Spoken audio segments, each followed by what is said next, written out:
welcome to all of you for tonight's debate. On the 13th of July 2016, a mere 3 weeks after the referendum, UCL Laws organised another conference with a rather similar title. The chair that evening, Joshua Rosenberg, who I've actually seen in the audience, congratulated UCL at the time for hosting the first academic debate on the topic since the Prime Minister had been elected. I think it's probably safe to say that one or two events on the topic have been held since, and I think many of you will probably think we've been of a Brexit roadshow these past few years. I do recall a time when studying Europe and the European Union was a bit of a niche subject. I think it's fair to say again that's no longer the case. The cynics among you, though, may well ask why another event yet may be needed. After all, in just about 9 days' time, we are getting Brexit done. Now, obviously at the same time, there will be rather more questions to be asked about what's next and what is coming next. And I'm delighted to be chairing a big and esteemed panel of commentators and experts from practice and from academia to help us explore those issues tonight. What I will do is I'll very briefly introduce those speakers to you and then give them the floor for short opening statements. I will ask them specific questions, try and get a little bit of a debate going on the panel, and then I will open the floor for questions from the audience. With that then, and no further ado, I'll introduce first our two external guests who will bring a UK political perspective and an EU strategy and negotiation perspective on tonight's topic. The Right Honourable Dominic Grieve was a Member of Parliament for Beaconsfield for 22 years, representing the Conservative Party. He was also former Attorney General, having entered Parliament from a career as a barrister, so he's really much more at home here than I am. To my right, Stefaan De Rynck is Senior Advisor to Michel Barnier, who probably doesn't need an introduction, is of course the Chief EU Negotiator for Brexit. Stefaan is in charge of relationships with think tanks and public engagement more generally speaking. He is also a professor at the College of Europe, but we won't hold them against him just now. We will have four academics from UCL representing mostly, but not exclusively, the Faculty of Laws. Professor Meg Russell is Professor of British and Comparative Politics and heads the Constitution Unit here at UCL. She's particularly known for work on the Lords and parliamentary policy influence, which will come in rather handy tonight, and she is a Senior Fellow now for the UK in a Changing Europe programme. To her left, Ronan McCrea is Professor of Constitutional and European Law here at UCL's Faculty of Laws, although he too has studied political science, and he has a particular research interest in his field on the future of the European Union, which again is of rather big relevance to us tonight. Piet Eeckhout is the Dean of the Faculty of Laws, so our host tonight. He's also the Academic Director of the European Institute, and with that, my colleague or my boss. And he's a Professor of EU Law with particular interests in the area of constitutional law, EU constitutional law, WTO law, internal market law.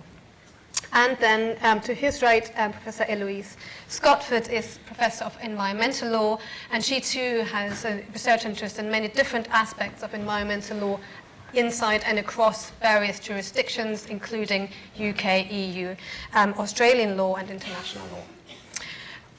This is the panel. I would like to start by handing over directly to Dominic Grieve and ask him the rather broad question from a UK perspective. Brexit. What's next? Thank you very much, and thank you for inviting me along and showing that there is life after political death, which is always pleasant. I confess I find myself a bit bemused by this question because I spent most of the day fending off requests to appear on radio and television on the night of the 31st of January. Would I please come on and do Sky for 3 hours when the moment comes when the bongs either take place or don't take place. And of course it is all a little bit odd, because Parliament Square is going to be full of these Faragistes, who apparently are going to turn up with a band which at the appropriate moment is going to play God Save the Queen, so that they can all sing it. And we will then celebrate the magical moment when we move from membership of an organisation whose rules we don't like but are able to influence, into a period of 11 months when we are still a member of the organisation or governed by its rules, but no longer have any influence over their formulation or application whatsoever. That does slightly suggest that getting Brexit done has quite a long way to go. Of course, I accept that it is the promise of future freedom which justifies the vassalage into which we are about to be plunged. A vassalage, of course, the Prime Minister has told us, will only last those 11 months and not a day longer, although last weekend he seemed to vaguely hint that the extension of vassalage might not bother him all that much, to which one might immediately reflect, but will it bother Jacob Rees-Mogg? These are the unanswered questions, and of course they all centre upon expectations. As I realised during the course of the election campaign, there was a very strong tide in this country of people who wanted to get Brexit done. It didn't really matter whether Brexit was a good thing or a bad thing. They were just fed up, and very understandably, with the uncertainties that surrounded it.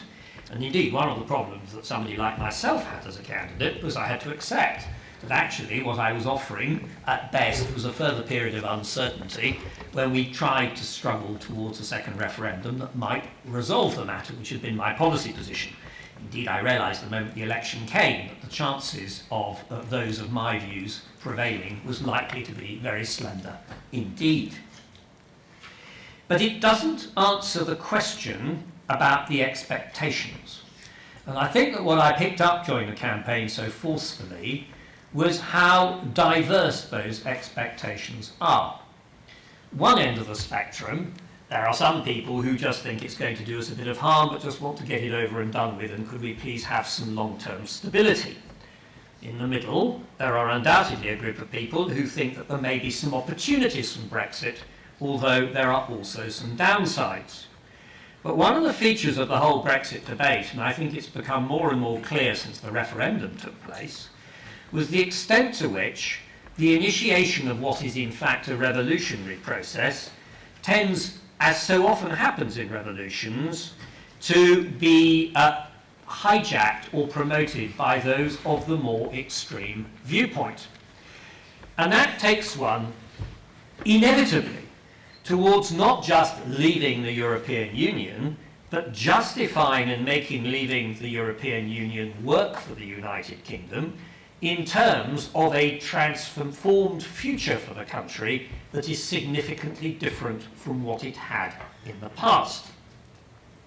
This, it seems to me, is the centrepiece of the debate that the Prime Minister is going to preside over in the course of the next 11 months. I'll come back to how I see that pans out in a moment.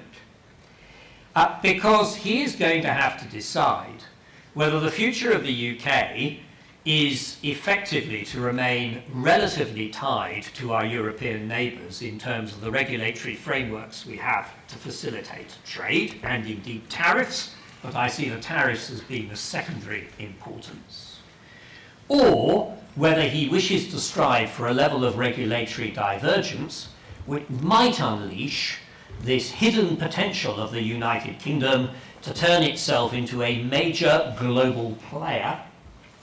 And I was very struck that there was an opinion poll that came out last week where a range of people were asked where they ranked the United Kingdom in terms of world influence and presence. And rather remarkably, everybody who was polled, or majority of those polled, said that they ranked us second after the United States of America, which I think is an indication, one might suggest, of disordered thinking, but alternatively is a representation of United Kingdom, or at least English exceptionalism, which is a very powerful driver behind Brexit, the Prime Minister has got somehow to find a way of satisfying one way or the other, either by going along with it or alternatively by trying to channel it in another direction whilst introducing a reality check about where the United Kingdom's long-term expectations should be. And it seems to me that that is going to underpin the nature of the deal that has to be negotiated. We know that the length of time to do it is very short. It's in fact 4 months, it seems to me. It's from March through to July, if there is to be a total package deal. If there isn't a total package deal, then we face the prospect in the autumn of a political crisis based once again on the question of whether we end up with a no-deal Brexit. A Brexit where we end up on WTO rules, which I don't think is something the Prime Minister wants, and I certainly don't think is something that many members of the Conservative Party want, but there's a minority who may be quite content with it, and possibly public expectations who don't appreciate, I would argue, that it's likely to be rather damaging to our economic well-being, quite apart from our national security. The second issue, which is clearly in the pipeline, is the impact of all this on the unity of the United Kingdom. Now, here, I think there's a risk sometimes of our being too apocalyptic. If we take Scotland as our example, I happen to think that Brexit is damaging to the relationship within of the United Kingdom and is undoubtedly a motor force for Scottish nationalist grievance. But there's quite a long way to go between translating Scottish nationalist grievance over something where England has hijacked Scotland and taken it in a direction that the Scots, by a very clear majority, don't want, and actually bringing about separation, which would be equally economically damaging to Scotland, although, of course, emotion can often play a major part in politics, or perhaps we wouldn't have Brexit at the moment at all.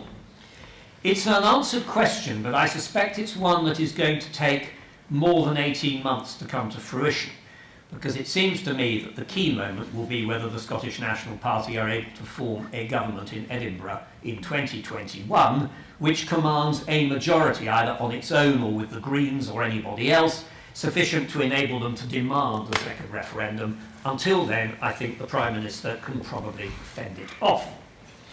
In the case of Northern Ireland, the issue is rather different, but again, I think we may sometimes think that Northern Ireland's future in the United Kingdom is likely to come to a rapid end, which it may eventually do, but I think that to bring it to an end when there's at least 100,000 people who would probably resort to violence to prevent it is a very risky business indeed.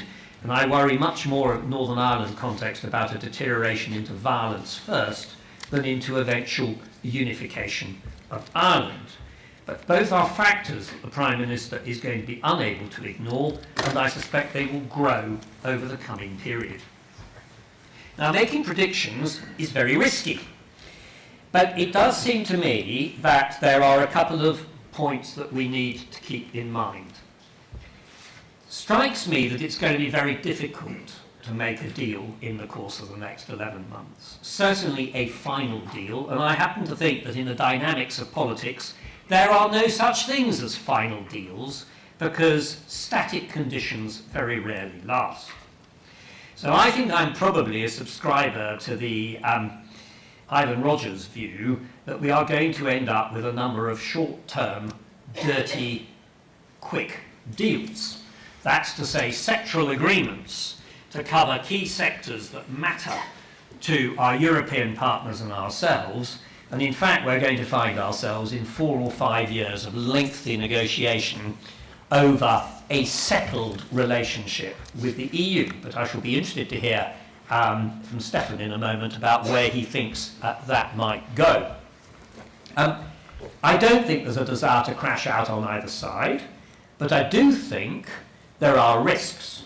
The single biggest risk, bizarrely, is fisheries, which I think has acquired such a totemic political significance in the United Kingdom in parts of the Brexit-leaning public, that anything which allows any foreigner to come and catch a fish with the Union Jack stamped on its side is unacceptable and will therefore take a great deal to get the public to swallow.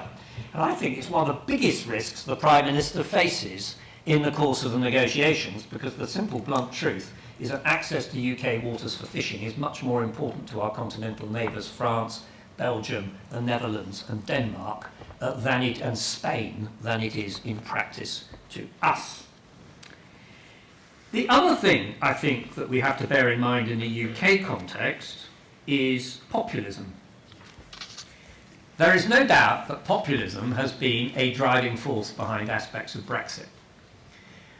It's been so because Brexit has been defined as the will of the people, and those of us who tried to suggest a different destination than simply leaving were usually routinely vilified on the basis that we were defying the will of the people, even if we were acting in a manner that was completely compatible with our parliamentary democracy. I don't know what the Prime Minister's view of populism is, although he continues to have a Chief of Staff who is undoubtedly a populist Maoist demagogue who believes in politics by vilification and is quite ready to use it when challenged. But the question is whether the Prime Minister wants that, and perhaps I think the bigger question for UK politics is if he's having difficulty with delivering Brexit, whether in fact this is an easy place to resort to provide diversionary entertainment. Some of the issues matter to me as a lawyer, like our adherence to the European Convention on Human Rights, our participation in the Council of Europe, the future of the Human Rights Act. For all I know, the question of the availability of judicial review all seem to me to be bound up, at least in part, with the question as to whether the Prime Minister feels there's a need to go down these dangerous paths because they offer red meat as an alternative to the difficulties which he's facing in delivering Brexit. And therefore I think that they are live issues that we can't ignore. And finally I would say this. Remain as a cause is dead. But the presence of Europe 22 miles from Dover, and even a shorter distance, I suppose, across, not quite over the southern part of the Irish Sea, but certainly the North Channel, if Northern Ireland ever becomes part of Ireland again, is a present reality, and it's not going to go away. And as we consider the future of a global Britain, which is an ambitious and perhaps understandably romantic notion, it has to be balanced against the realism that it is our closest continental partners outside or inside the EU with whom we are likely to have the greatest engagement and involvement at every level, be it culture, trade, defence, security, cooperation. How we square that with leaving an organisation which provided the best possible, not best possible, it had its own flaws, but provided a framework within which those things could be developed, is, I think, going to be a key question which falls outside of Brexit itself, but is probably going to be a subject of very considerable debate. Thank you. Thank you very much, Dominic. So, closest engagement with our partner. How does the EU side see the next steps of Brexit, Stefaan? Thank you. This should be on. Okay. Thank you, Uta, and thank you also, Piet and the UCL for inviting me. It's a great pleasure to be here. You said that you would barely name the College of Europe where I teach. I will not name the two other London-based academic institutions where I have featured before in public events during the Article 50 period. So, aside from being a great honor to be here, it also satisfies the EU sense of fairness in these negotiations that UCL, and it's a great privilege to be here. So as Dominic Grieve said, we are 9 days away from the actual withdrawal date. And this time the countdown clock is the real clock. We have seen countdown clocks that were stopped because of the extension of Article 50. All that is behind us now. I will look forward in my introductory remarks, but looking back, we've said before that Brexit is a source of sadness and regret, and we say this in a sort of rational way when we give speeches, or when Michel Barnier gives speeches 2 years ago. When the day actually comes, I can feel already from myself that there will be a day of mixed emotions, certainly, and I hope that, let me try to have one emotion prevail on that day, would be one of gratitude for the positive contribution the UK has made to the European integration project. to the single market, the construction of the single market, to our trade policy, to our competition policy. I myself had the privilege of working with Jonathan Hill, Lord Hill, up until the day that he resigned. So I worked with him on the single market for financial services, and all that, of course, will be part of history once the UK will have left the single market. So 2020 will be a rather challenging year, I would expect. There is a difference between starting the negotiations soon in 2020 compared to 2017, that there is a clear sense of purpose in this government and a clear majority in the House of Commons. The Article 50 negotiations have sometimes suffered from that lack of clear majority and what kind of Brexit the UK wanted. You may remember the indicative vote process, where no form of Brexit actually prevailed. And this has sometimes led to a quite strong political polarization here on this side of the channel between people advocating a no-deal Brexit or no Brexit at all. And at least we have achieved a less destructive form of Brexit by avoiding a no-deal Brexit and going for the orderly one. So in terms of your introduction, close engagement, at least we have the basis for that close engagement. What we won't have is a lot of time.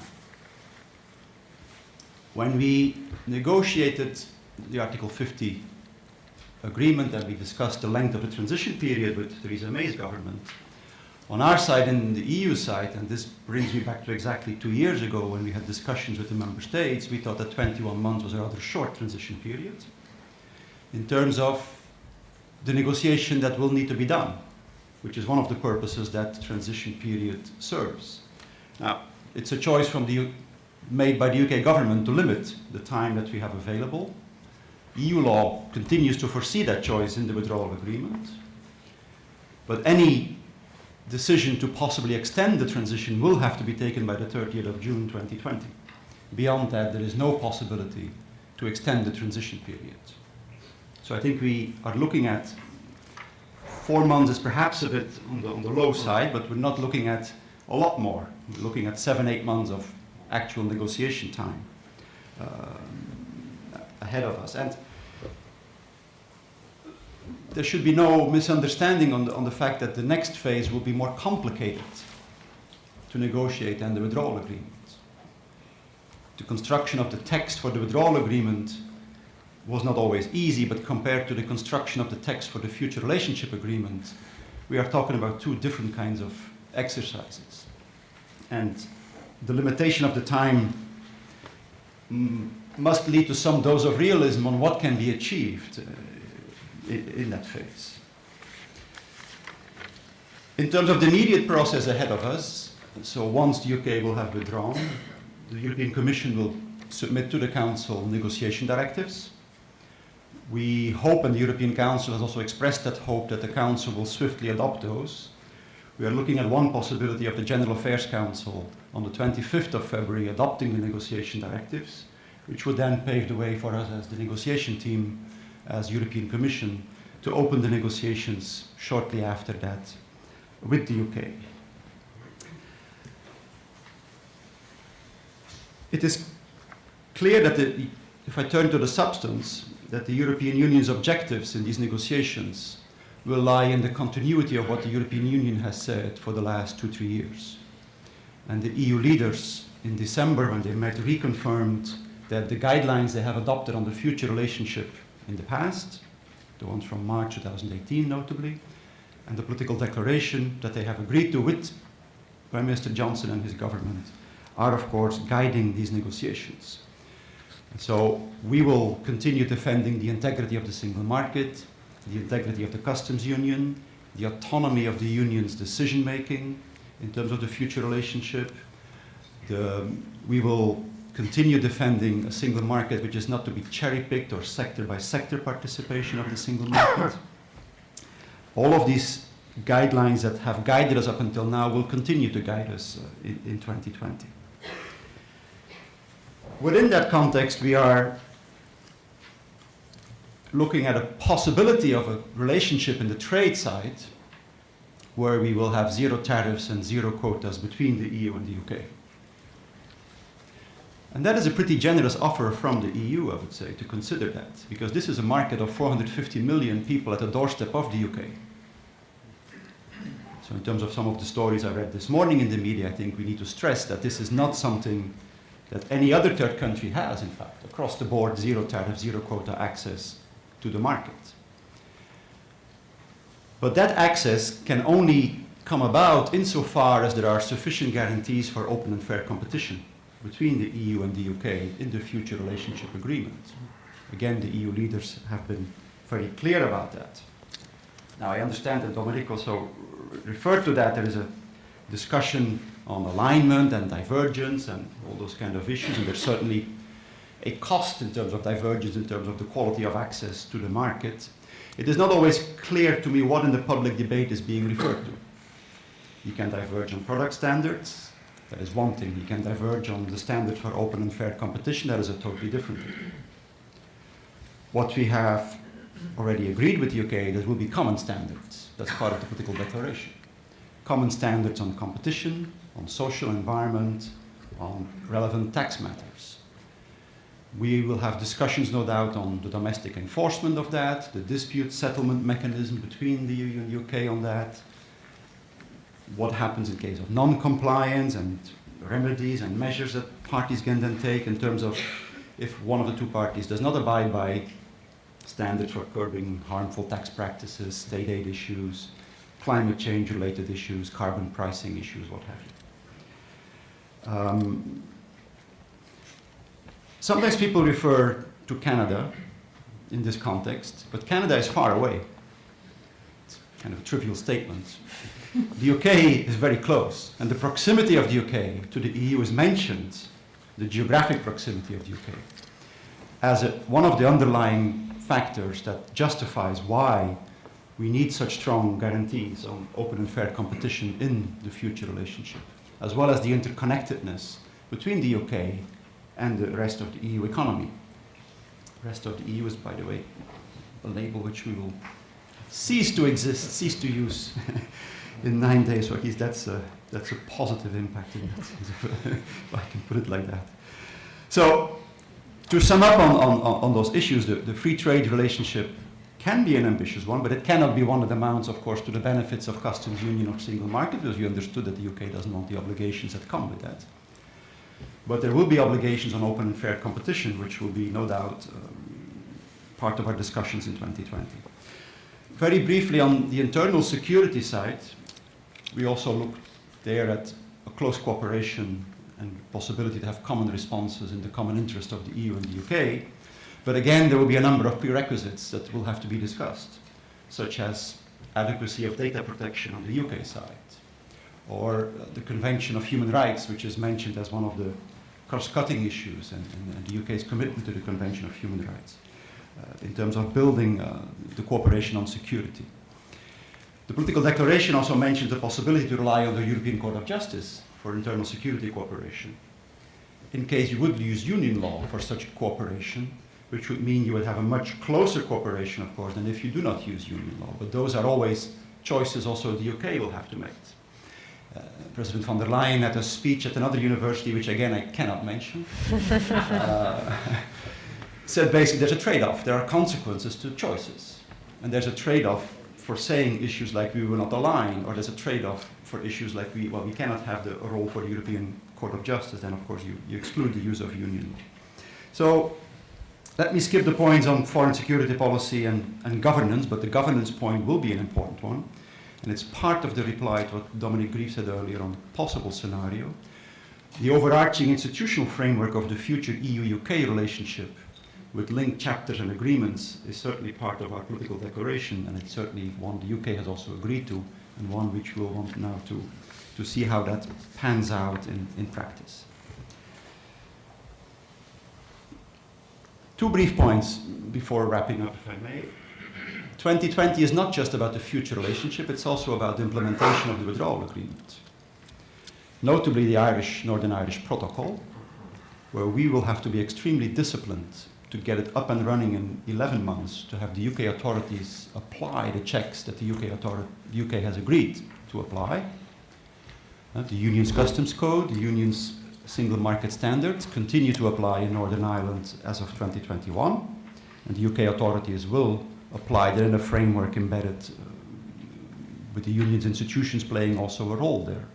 So that creates quite a bit of preparatory measures that are needed, and certainly on our side we will not tolerate any backsliding or half measures on this. The protocol is clear in what needs to be done by both sides, and we will want to stick to that. And of course the same is true for citizens' rights, where the Home Office is well on its way to process a large number of applications, and that is good news, but some people encounter difficulties.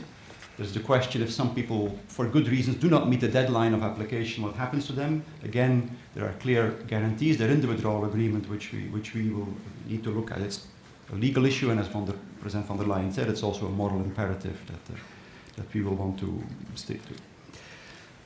The no deal that Dominic Grieve also raised remains a distinct possibility.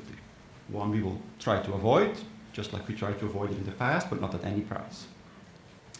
And so it could well be that there is a no deal in January 21 in case we do not find a common ground with the UK in the future relationship negotiations. What will be different will of course be that the withdrawal agreement exists. So in terms of the citizens' rights, the financial settlement, the Northern Irish protocol, that will remain in force. What will not be different is of course the clivage in the economic and other cooperation issues. And how that then is dealt with will need to be looked at then, but I would certainly issue to people who are concerned by this, there is an issue of preparedness which will unfortunately continue during 2020 based on stakeholder notices that we have published in the past. So let me just say one sentence, not to end on a negative note. We need to weave together a new relationship, and that is the big challenge for 2020, and of course we look forward to start working on that. Thank you very much to both of our opening speakers for setting the scene. We've touched on a huge range of issues, and I want to now use the opportunity to probe a little further in some of those areas. So let me first turn to Meg, who is an expert on constitutional matters. So, and to me, one of the key issues that have also been raised tonight already is about the withdrawal agreement bill, which seems to suggest really an entrenchment of executive powers. The Lords' amendments have been rejected on that matter, and there is the likelihood of there being a capacity for ministers to instruct the courts, less scrutiny for Parliament, extensively delegated powers. What do you see are the consequences, the significance of that, both for Brexit and for British politics more generally speaking? Okay. Well, of course, the news is that the withdrawal agreement bill passed today. Yeah.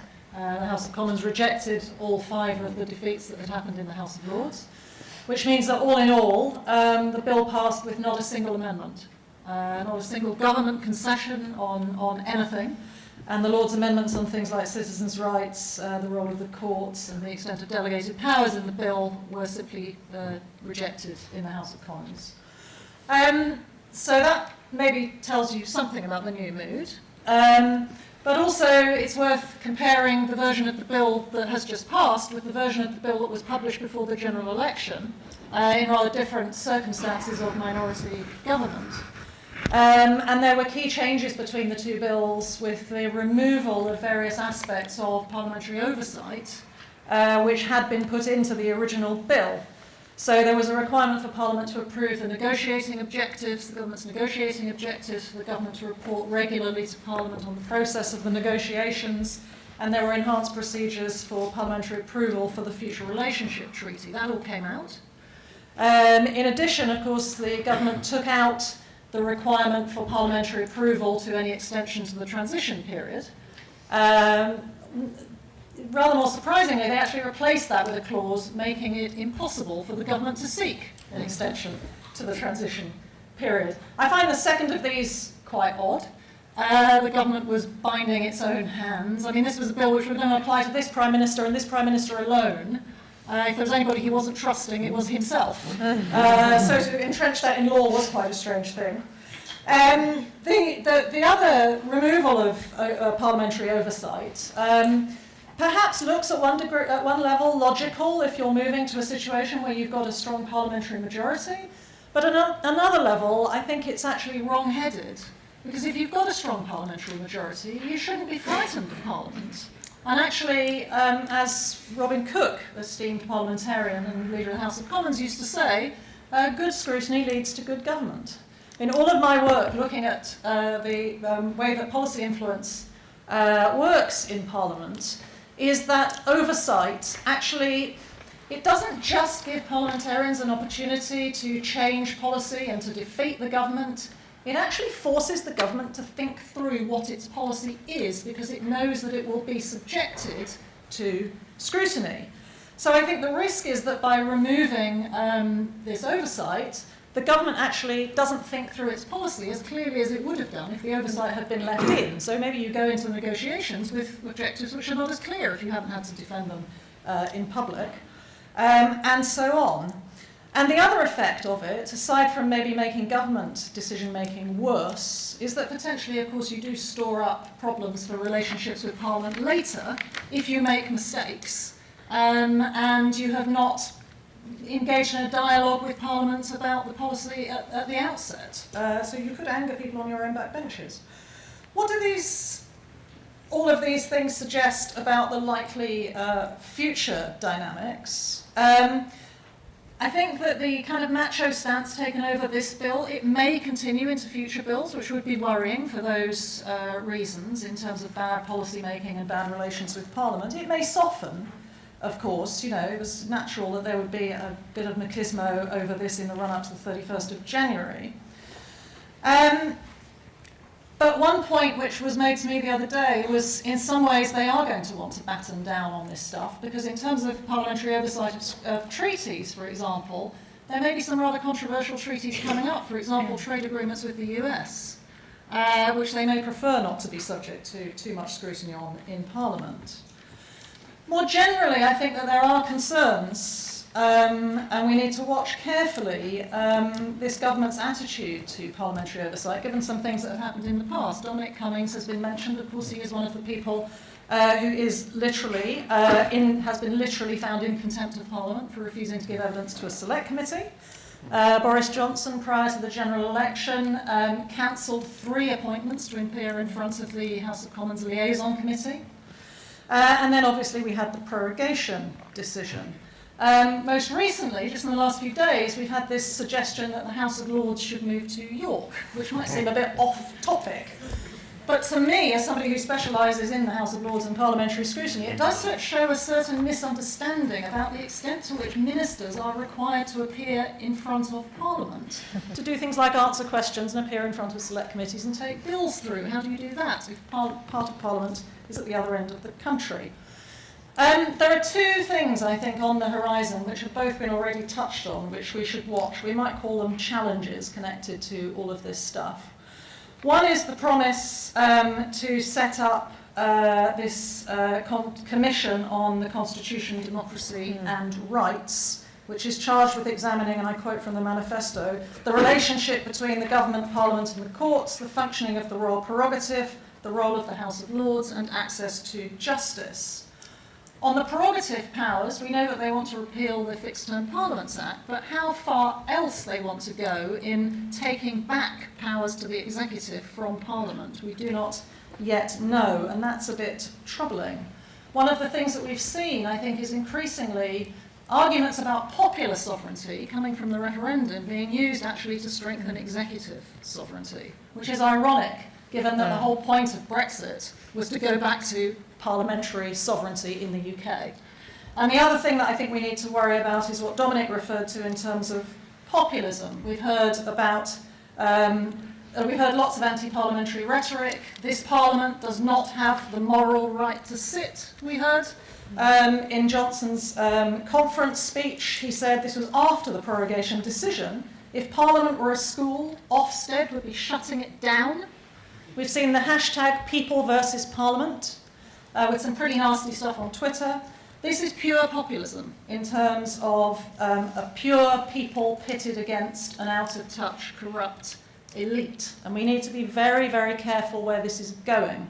We can't be a democracy if we don't have a parliament, and we can't be a properly functioning democracy if we don't have trust in our parliament. And so there's quite a lot of restoration to do, and I think some slightly worrying things to keep an eye on. Thank you very much, Meg. I think we'll have quite a lot to dig into in the next part of the discussion, but let me at the moment turn to Ronan to ask him about another sticking point. Now, the Irish border has, of course, been one of the key controversies about of Brexit in phase one.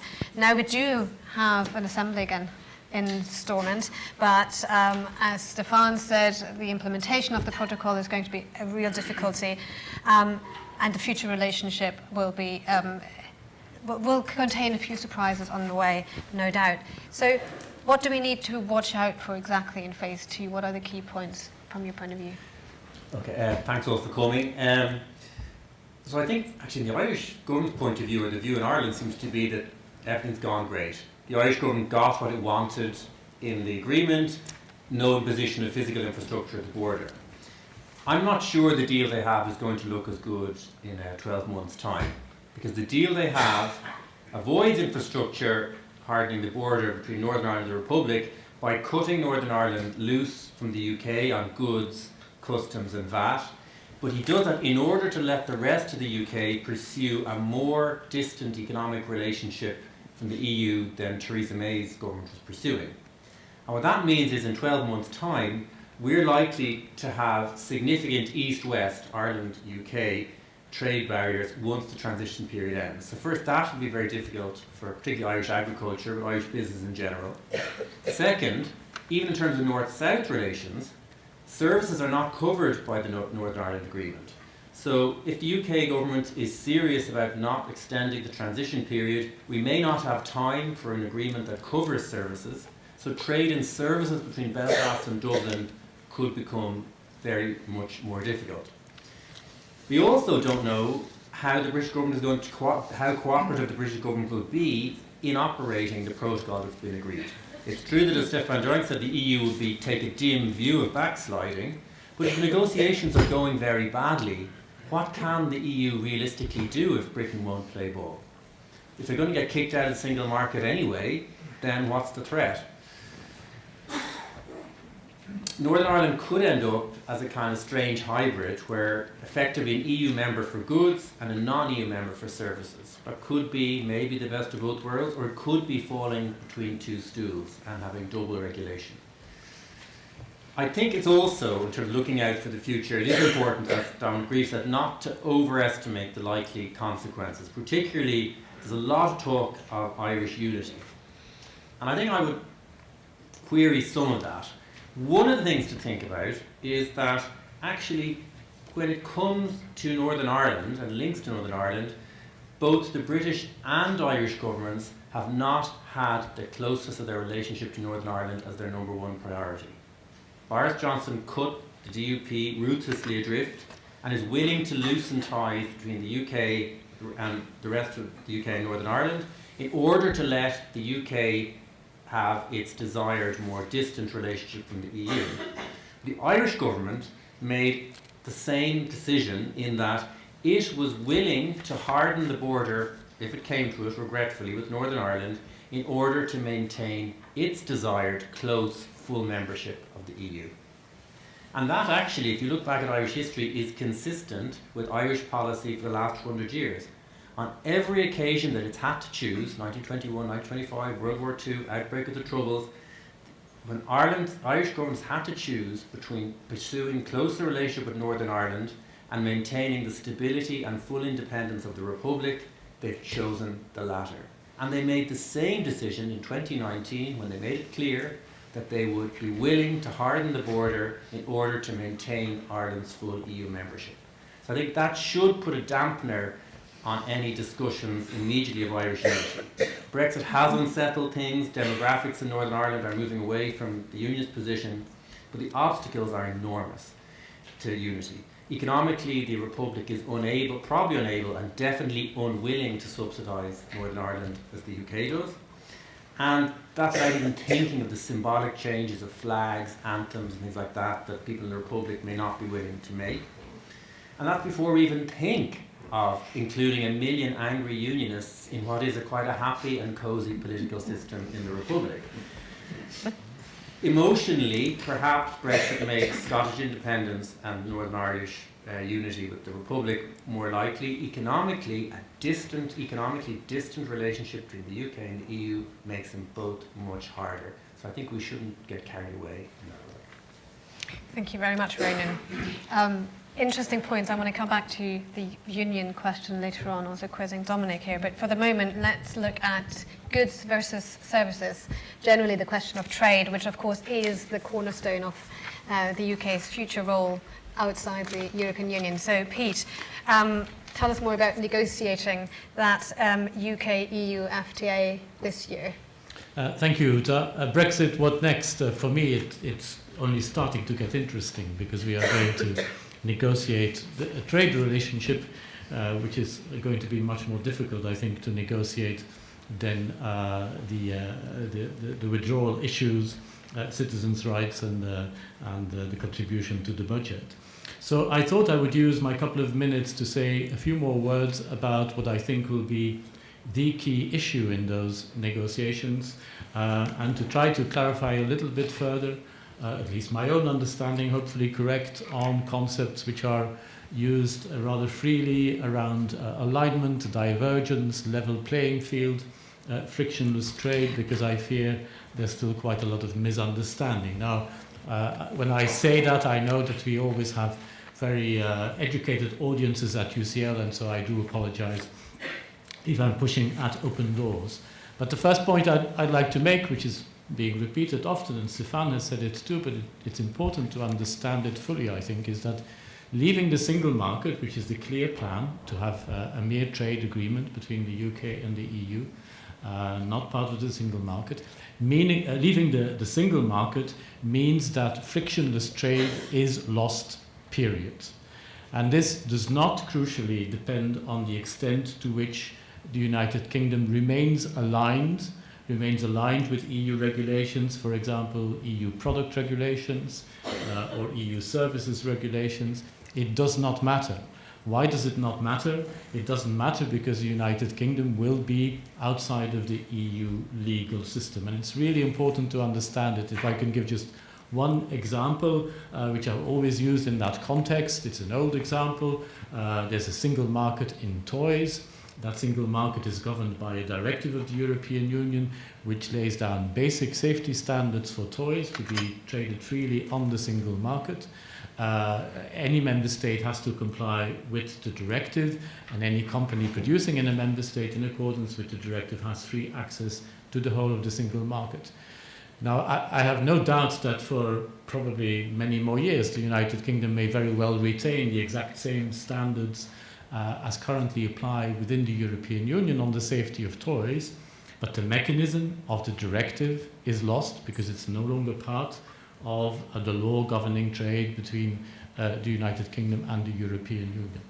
So this is, unless there's a fundamental change in approach in the next months, which is politically inconceivable, I think, this has to be realized. The automaticity of trading in a frictionless way without further controls will be lost. And so, in fact, the idea of divergence may make matters worse for the United Kingdom. As long as the United Kingdom remains aligned, for example, on the safety of toys with EU single market rules, that at least will mean that UK businesses producing toys will have to comply with only one set of rules in producing toys. They will still, their toys will still have to be checked when coming onto the EU market, but at least there will be one production line. Whereas if you start to diverge, of course, that will mean that companies and businesses will face up to do two different set of rules, and the EU market remains a much bigger market than the UK market, so any company wishing to export to the European Union will be subject to much worse terms of trade. I think the two sides fully recognize this, but I'm not sure the UK government is always as upfront about what this means as it could be. So what is being discussed in terms of alignment is something really quite different. The alignment which is currently discussed, or at least demanded by the European Union, simply aims to maintain a sort of overall level playing field and level playing field seems to become the new sort of term of art in trade policy. It's actually a product of the Brexit negotiations.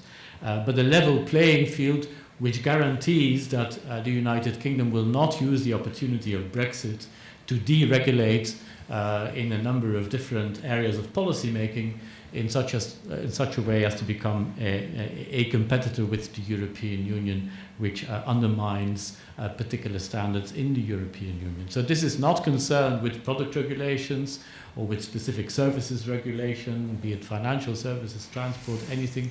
It's concerned with much wider issues of social policy, environmental protection, tax is important, of course, and also competition policy. And this is really unprecedented territory. Why is it unprecedented? Because the European Union also, in none of its FTAs which it has negotiated, has insisted on strict level playing field provisions, as they now seem to be insisting on. If you look at an agreement like the one with Canada, you will find something on the environment, you will find a couple of provisions on social policy, but they are actually fairly weak ones, which because there isn't the sort of immediate exposure to a bigger market, as in the case of the UK and the European Union. And why is the European Union insisting on level playing field so much in these negotiations? Well, first of all, this is an exiting member state. So it's not about sort of bringing trade closer, of making trade easier. It's about, and that's the wish of the United Kingdom, of course, to make trade more difficult, more distant trade relationship. And there is a huge amount of trade, and it's an important relationship. And I think also this has been touched upon, the sequencing of the talks, the fact that now there is very little time to do all this will probably mean that we will have to do things in the negotiations on a more sectoral or policy area basis, gradually working through the different areas of cooperation. I think the EU also sees a very clear risk that the cakeism or cherry picking for which the current Prime Minister has always advocated would become a firm strategy. And so I think the level playing field issues will be really the crucial ones. On this, in terms of negotiating position, I would say that the two parties are oceans apart, not just the Channel, but oceans, and maybe there's a desire to move the Atlantic Ocean to the Channel, or move the UK across the Atlantic Ocean. And there really are no precedents, and if I can just elaborate a little bit on one example, state aid, subsidies to industries is a very important concern, of course, of the European Union, and it's not very easy to see how to tackle it, because what we have internationally in the WTO doesn't work nearly as well as the EU's systems of state aid control. Already in the Irish Protocol, we have provision for state aid control as regards Northern Ireland, but the idea that it is possible to, within one nation state, to establish an independent authority, as is in the protocol, which will monitor state aid, is unprecedented. It doesn't work anywhere else in the world. Even in the United States, there is no control on state subsidies to particular industries. It's really the European Union which has been able to develop that, because it's an international organization where the Commission has supranational powers. I think really the EU should insist on controls, on subsidies, but to come up with all that in the space of a couple of months will be a tall order. Thank you very much, Piet. Regulatory divergence then. Let us, to close off the discussion, have a look at one particular policy field which would be affected by regulatory divergence, which is environmental policy. Eloise, what would it likely entail for this particular field if we were to diverge closely? Thank you, Ute. So environmental policy, there's two kind of main points that I want to get across tonight. One is that regression of environmental protection standards is a real issue, particularly in the UK post-Brexit, and that's both in the negotiations of any future relationship with the EU and in the future of UK environmental law and policy. And that Brexit has just made UK environmental law a whole lot more complicated. And actually go through a legal example, now that we're in a law school tonight, to kind of explain how complicated our law is going to get. So both of these issues, I think, are real warning signs for environmental protection, and particularly in the United Kingdom. So in terms of the negotiations between the EU and the UK and the relationship, in the withdrawal negotiations to date, we have seen, like with workers' rights, environmental protection be a real flashpoint issue, particularly on whether we will have alignment of standards. In Theresa May's withdrawal agreement, there was some promising commitments on alignment, and then in Johnson's revised withdrawal deal, we have a weaker commitment in the new political declaration to uphold common high standards in areas including the environment and climate change, which Stefan seems to think is a good guarantee. But I'm listening to our Chancellor last weekend saying that there will be no regulatory alignment with the European Union, and I worry about the fate of that kind of commitment. But I think there are two big reasons to worry about regression in our future, in negotiating our future relationship with the EU. One is that there are already very serious compliance issues with EU environmental law.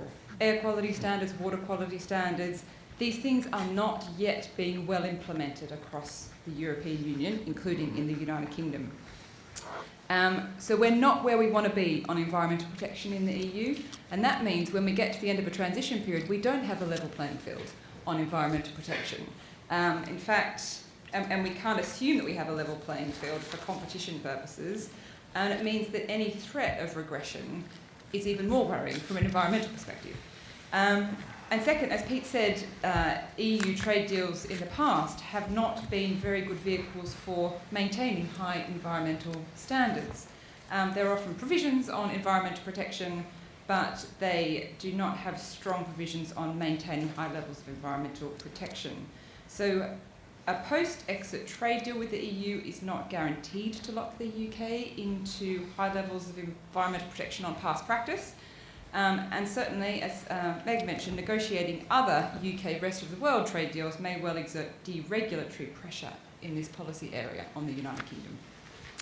So that, I think, is where what's going to happen. Environmental protection will remain, I think, a flashpoint issue in the future negotiations of the EU-UK relationship, and also in future trade deals that the UK will seek to strike with other countries.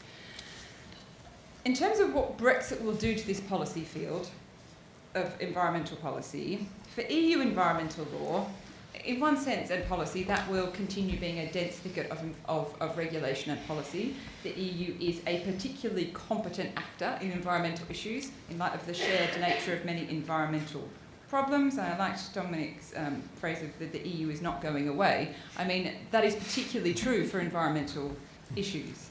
And the UK has had influence, and it has had extensive engagement in environmental policy across the EU, and that will be lost. I think you can see that in the high-profile areas of council and the CJU kind of advocacy and things, but particularly in administrative fora, which are very active and very dense in the environmental policy area. Things like networks of European prosecutors and so on. The influence and the involvement of the UK has been very important. But for UK environmental law, Brexit is something of a legal hand grenade.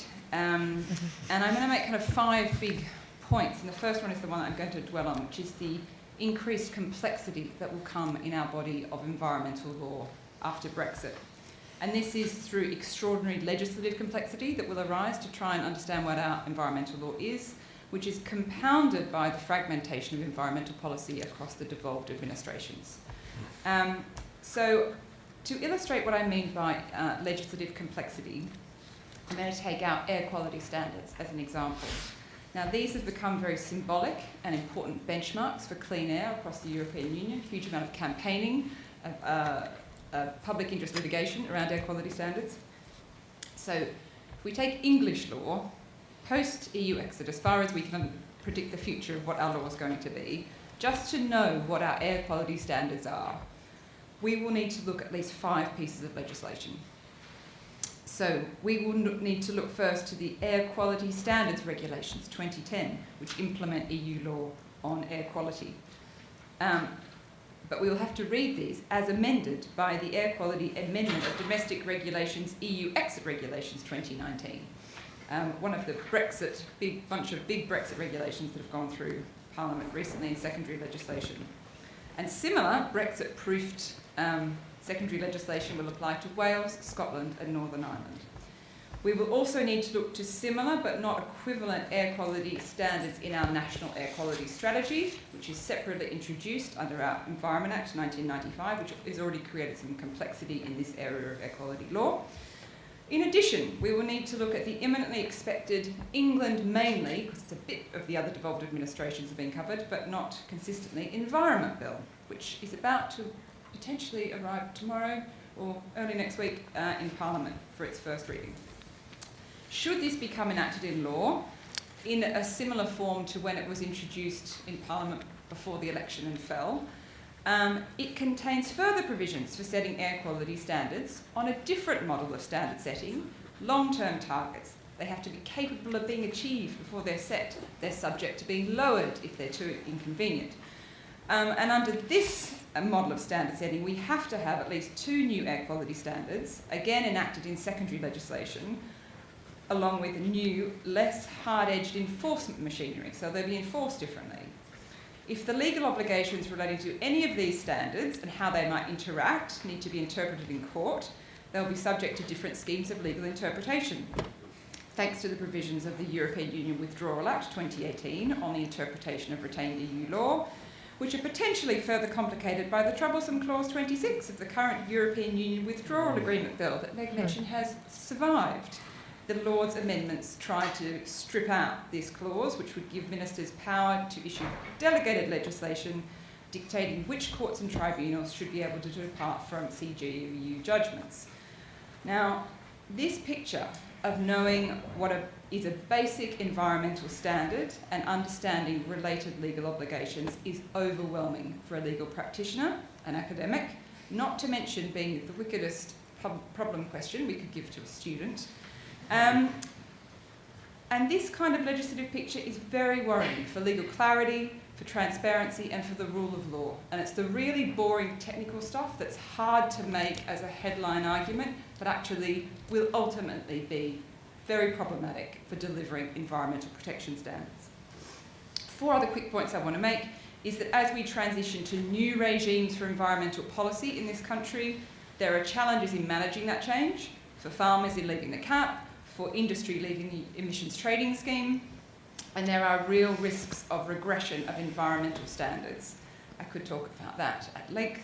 And one of the reasons why that feels like a real and present danger is in the Environment Bill, despite the rhetoric of it being a world-leading piece of legislation and setting up a world-leading environment body, and there are good things in it, there is wriggle room for executive action to weaken environmental standards, to weaken their enforcement, if circumstances make that politically necessary. We will have a new enforcement framework for enforcing environmental standards. That again will be fragmented across the UK. We'll be in a new era and culture of UK environmental enforcement. There will be innovations.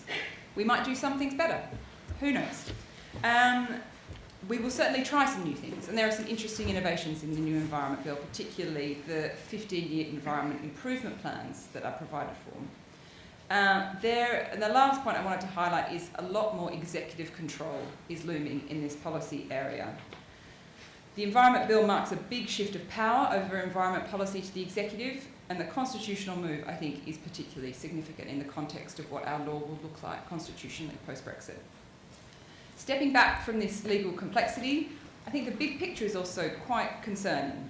This is at a time when cooperation in both legal and political terms between countries is more important than ever. And I'm particularly thinking about the current climate around, or the policy climate around climate change, but also other environmental challenges where we share problems due to our geographical proximity.